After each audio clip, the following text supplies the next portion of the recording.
Hello and welcome to Glasgow Rangers Nation. Me, your host, Owen. Guys, filming on my phone. I'm not with my equipment at the moment, but I wanted to talk to you a little bit about something that is concerning me going into the new season. Now, obviously, the attacking area is something we have addressed massively over the summer with the acquisitions of Dessers, Lammers, Seamer on loan, Danilo. Yes, down in midfield. There's Cantwell there still. There's a lot of talent in the attacking part of the field for Rangers, and I think given time, given obviously more time to get up to speed, as Dessa says, he needs to get up to speed with what's going on at the club and his match fitness back again. He's certainly not got the match fitness that Danilo has come in with certainly, and also the acquisition of Cifuentes, which is thought to be confirmed some point around about midweek this week, will help as well. But look, one of the big concerns coming out of pre-season for me, and I don't know about you guys, but looking on social media, listening to other pods, is the defense. The defense is a massive concern, and it's not just from pre-season. I think at times last season it was a concern as well. Some horrific moments and some real comedy cuts defending, and I'm not just talking about that lot from across the city. I'm also, that Motherwell game, for example, was pretty poor as well at Fir Park. Yes, I know we won the game, and look, I know that was a positive one, but still, some of the goals we conceded there were absolutely shocking. The defending.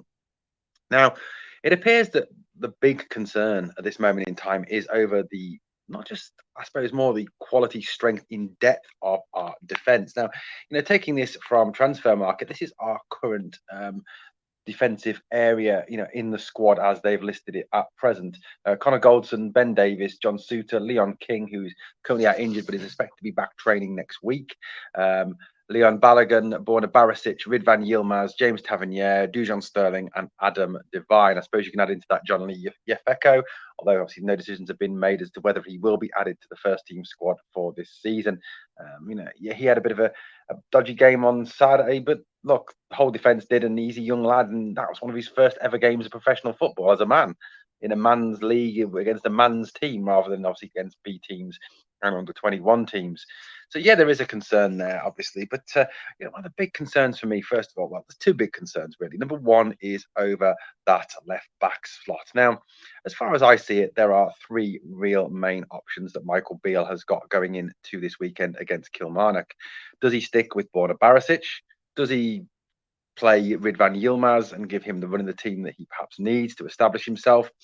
Or does he go with Dujon Sterling? Now, Dujon Sterling was signed originally as a right back, but also seems to be able to play left back with equal ease.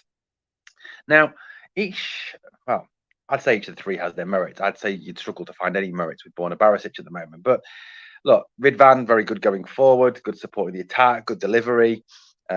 Defensively, he has been found out recently, but is that just through a lack of fitness, a lack of confidence at this moment in time?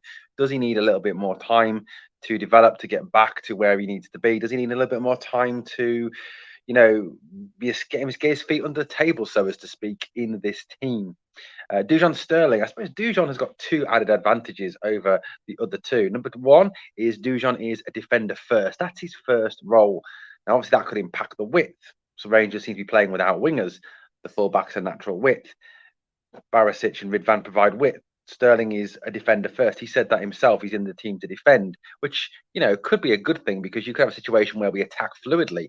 You drop into a back three. Sterling drops to the left side of a three, and it allows Tavernier to go forward. And it's not as prevalent on Tav to defend them, where Tav has been poor with his defence this pre-season and at some points last season too.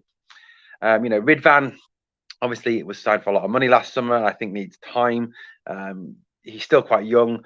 Obviously, he lacks in height. That's one thing that teams may target, particularly when they try and bombard our box, smash it over Ridvan's head, bang the ball to the centre forward, who drops onto Ridvan in the air. That is obviously a concern.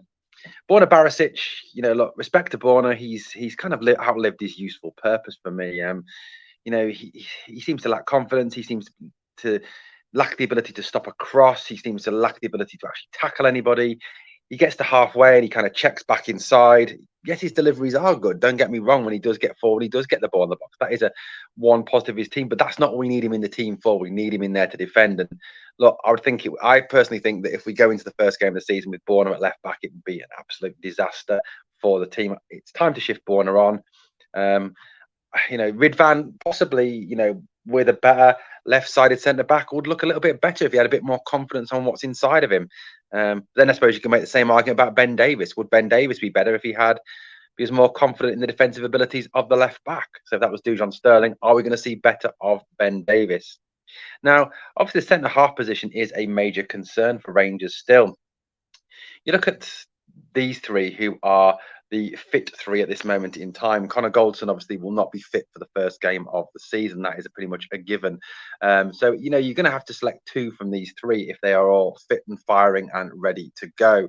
So you are looking at either Leon Balogun, John Souttar, or Ben Davies. Now, number one pick has to be John Souttar. That's a no-brainer for me. John Souttar has been absolutely outstanding this preseason, where he steps out with the ball, his timing of his tackle, his reading of the game, his distribution.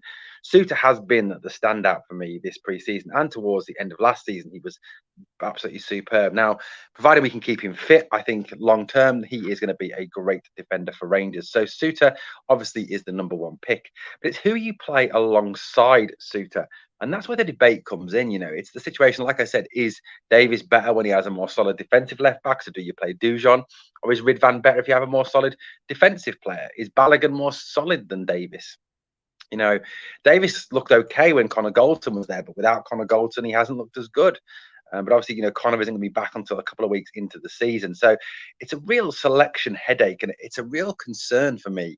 There doesn't appear to be any commitment to attack the ball. There's no aggression in that defence. Souttar provides it, of course, but he seems to be the only one at this moment in time. Michael Beale has got a lot of work to do this week in terms of getting that defence up to speed. But by the same token, then, could you say the midfield's letting them down? I think it really is underestimated for me how much Ryan Jack contributes to this team. When Ryan plays, he sits in front of that back four. He is the shield. It's no surprise that defense looks better when Jack's in the team. He sits there. He soaks up the pressure. He covers for Tav when Tav goes raiding forward. He drops into that right back slot. Kind of reads the game outstandingly well. And have we got someone else other than Jack who can do that job? Lundstrom, not really. Too negative. Passes the ball back too much. Loses your momentum. Raskin, if you sit him, is that getting the best out of him? So it's a big question for me of that position. Personally, Ryan Jack, I think, has to play, but how many games are you going to force out of Jack? I think with Ryan this year, you've got to pick and choose his games. Now, obviously, it may not be as big an issue against Kilmarnock or St Johnstone or Ross County, who are not the best going forward, who won't show much attacking intent, I don't think, when they come to play us. They'll sit 10 behind the ball. But going into Europe, again, in the Champions League, playing against that a lot from across the city, that's when it becomes a concern. And I think Ryan Jack has to play those games and sit. Maybe you have to take one of Cantwell or Dowell or Cifuentes out of the team when that happens and have Jack in. But it's something you have to do, I think, to protect the back four, especially as his back four is not solid. Now, realistically, I'd love them to sign a solid, aggressive, attacking centre back. It looks out like we've lost out on Austin Trusty, who looks to be heading to Sheffield United. Jonathan Panzer, I've had some more conversations with some more Cov fans this weekend. Bad, sad times. They don't like him. They think he's a bit of a bomb scare waiting to happen. He's too rash. He makes mistakes. He sounds a bit Ben Davies 2.0 to me. Look, realistically, we've got to try, I think, and find something for Europe. Hopefully, Connor is back fit. That's a major thing for me, having Connor back fit.